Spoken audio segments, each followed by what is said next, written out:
Hey you guys, it's Bria, and today I'm going to be talking about a really interesting story about a tourist who went on vacation and got herself into a lot of trouble. She ended up in jail. And I think this story is so interesting because so many Westerners go on vacation in Bali and in Asia in general. There are so many countries that are such a hot tourist spot for Westerners to come and vacation or holiday. I'm sure you or someone that you know has traveled to Asia or an Asian country, and even Bali. Bali is such a hot tourist destination. But unfortunately what happens sometimes is people don't realize that the cultural differences are not the only main difference. I would say that the main difference that we all need to be aware of is the laws. The laws from the East and the Western world are so different, and I think a lot of people go on vacation without knowing that the laws are so different, you know? So it's really important for all of us to make sure that we do our research before we go to another country and make sure that we're not breaking the law. But let's get into the story. This story takes place in Bali, Indonesia, and Bali is a tourist's paradise. There's amazing beaches, beautiful accommodations, a really rich culture, amazing food, and really cheap prices too. It's no wonder so many tourists visit this beautiful place. I'm here right now in Bali. I've been traveling throughout Southeast Asia for the last year and now living in Bali, and I definitely can attest that this place is so magical and so beautiful. And that's exactly what Australian model Michelle Leslie was doing. She was vacationing in Bali. Michelle Leslie was a model. She often modeled under the name Michelle Lee, and Michelle loved modeling. She actually had been modeling since she was 15 years old. Her father had given her like a modeling class for her 15th birthday, and ever since then she just continued with pursuing her modeling dreams. And Michelle eventually became a very popular and prominent catalog model. I don't know if you remember or if you're old enough to remember, but catalogs used to be super popular. Sears would send out these huge catalogs filled with like all the new fashions, all the new trends, and that's really how people kind of like stayed up to date with fashion, because the internet didn't exist. And so Michelle was like very well known for being in a lot of these catalogs in Australia. And Michelle's dad is Australian and her mom is Filipino. So she really had like a unique advantage in the modeling world because she had that look, you know, that Australian modeling agencies were looking for, as well as Asian modeling agencies. So she got hired in Asia a lot. She would do a lot of traveling throughout Southeast Asia, and she spent a lot of time modeling in Singapore. So in August of 2005, Michelle was doing a modeling job in Singapore when she decided to stop in Bali on the way home and go on a vacation. So on August 21st, Michelle was traveling in her car, and she was reported to be with 3 other men, and they were on their way traveling to an open air party, it was called. So it was kind of like a dance party, and this party was taking place at a cultural park called GWK Cultural Park near Denpasar, Bali. And this park is a really prominent and popular tourist destination in Bali. If you've been here, you probably have driven past it. They get thousands of visitors every month, and that's where they were on their way to.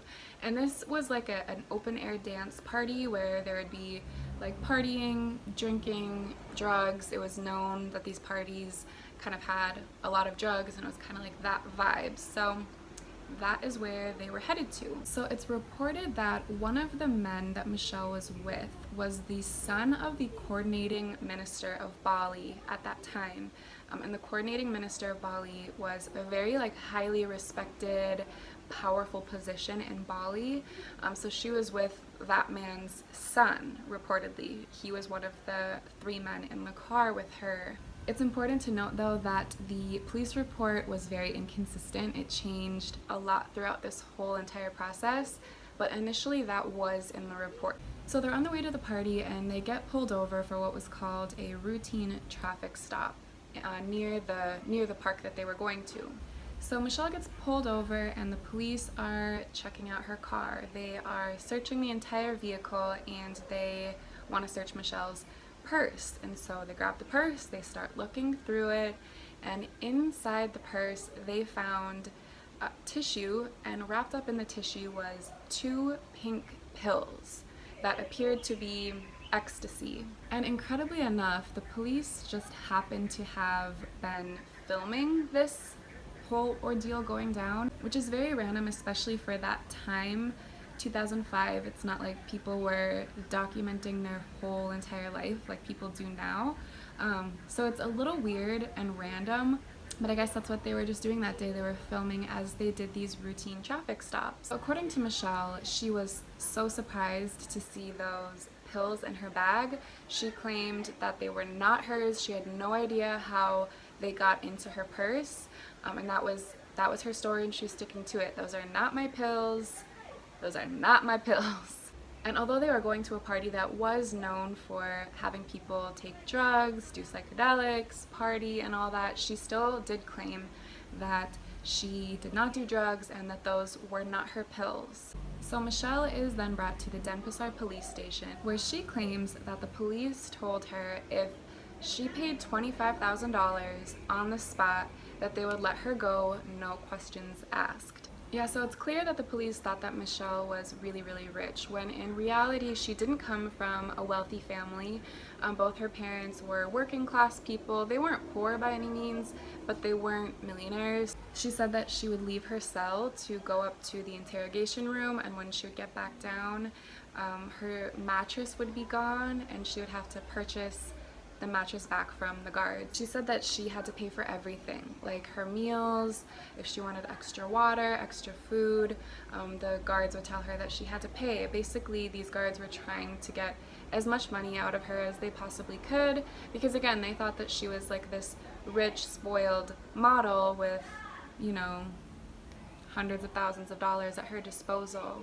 She said that she even had to pay rent for her cell. So the police had given Michelle a urine drug test as soon as she got to jail, and she had passed the urine drug test, but they did find trace amounts of amphetamines in her blood test. And the media picked up on this story and ran with it. So Michelle had to go to court multiple times throughout this whole process, and when she would leave the jail and go to court, the media would be like waiting out of the jail for her to come. And they were like straight up paparazzi. They were really aggressive with her. So the police also reported that Michelle had told them that she is addicted to ecstasy and she can't go to parties without doing drugs. She can't have fun without doing drugs. So that's a little bit of a weird statement if you were to get caught with drugs, but maybe she did say that. I don't know. I kind of doubt that though. And the police report also claimed that Michelle had told them that she is a Christian, that she practiced Christianity, and that might seem kind of weird that they would report on that or even ask her that, but it kind of comes into play a little bit later in the story. So up until this point, Michelle is still maintaining her innocence. Her story is that the Balinese police department planted the drugs in her purse and that they were not hers, and that was her story, and she was sticking to it.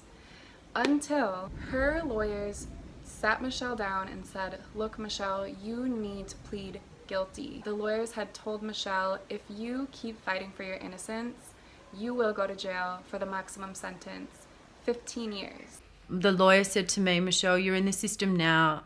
If you plead innocent, you'll sit here forever. If you do what we say, we've done thousands of cases like this before, say that they're yours, all of this sort of stuff, and you'll go home.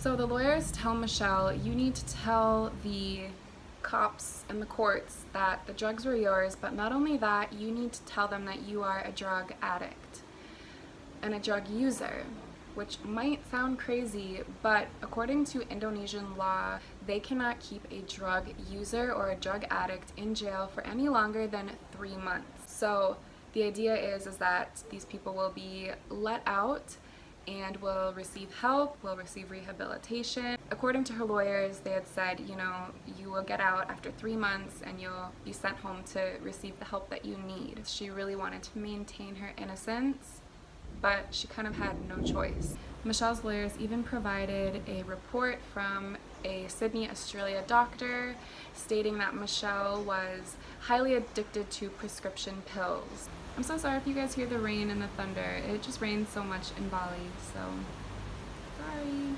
So during this time, Michelle started to showcase a little bit of strange behavior. She seemed to overnight sort of adopt a Muslim religion. She was seen going to and from court wearing a burqa and wearing a hijab, or the headdress that Muslim women wear.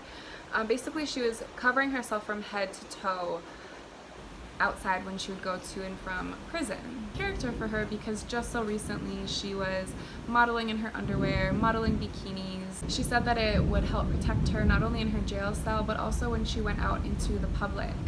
The media was how the media often is, very crazy, and she said that people would be grabbing at her and pushing her and shoving her, and that she would just be like covered in bruises by the time she would get back to her cell. And she said once she wore the Muslim clothing, when she covered herself, that people sort of like backed off a little bit and gave her more space. And she received a lot of backlash for this from both the Muslim community and non-Muslims alike. You know, she was getting a lot of questions as to why she's doing this. A lot of Muslims claimed that she was sort of utilizing the religion out of convenience instead of for religious purposes. You know, obviously the Muslim religion is very sacred to Muslim people, and they had felt that she was sort of extorting the religion for selfish purposes and not for religious purposes. So as they went through the process of admitting guilt throughout court, Michelle needed to take a urine test, and she claims that she took the test and she watched as prison guards tampered with her test to make the negative test turn positive for drugs. My lawyer and the police doctor were sitting there, and they mixed drugs into my blood. You saw that happen? Yes. Which was obviously frustrating for her to see, but again, this was sort of part of the plan, was to show that she was an avid drug user, an addict who needed rehabilitation and needed help. And after 3 months of court hearings and being paraded around the media to and from court, Michelle was found guilty for drug possession of ecstasy. And because she admitted guilt, they let her go, which is kind of funny when you think about it. She's found guilty, but she's let free. Whereas in a lot of countries, if you're found guilty, that means you will stay for your sentence. So it's a little weird. So Michelle was freed on November 19th, 2005, and she was deported out of the country back to Australia. Her legal fees came close to 300,000 Australian dollars, which is so much money, oh my goodness. Her parents even had to take out another mortgage on their home to help pay for all of these legal fees. And unfortunately, according to Michelle, Australia was not welcoming to her when she came home from Bali. The media did sort of portray her in kind of a negative light. They sort of made her sound like she was this bratty model who was doing drugs in Bali and that she just paid her way out, which could be true, I don't know. I think it is worth quickly noting that Michelle refused to sell her story once she got back to Australia. She sort of thought that since people were already not very accepting, that they wouldn't think it would be cool if she gained a bunch of money for doing interviews and stuff. So she did do 2 interviews, and the money that was made from those interviews was actually donated to a Cambodian orphanage of Michelle's choice. So I think that's, you know, that's really cool she did that. So I'm really curious what you guys think about this story. Do you think Michelle was actually innocent the whole time? Or do you think that she actually did have drugs and she was going to a party to do ecstasy? I personally don't know how I feel. I feel bad saying this, but I kind of think that the drugs were maybe hers and she just didn't realize how big of a deal it is to have drugs in Bali. I don't know, I'm so interested in what you guys have to say, what you think, so let me know in the comments what you think of this story and if you think Michelle was innocent or guilty. You guys, I also have a story of tourists that went to jail in Cambodia as well, so I'll link that video below, and please follow me on Instagram. My username is @BriaBaby. Thank you guys so much for watching, and I'll see you guys next time. Bye!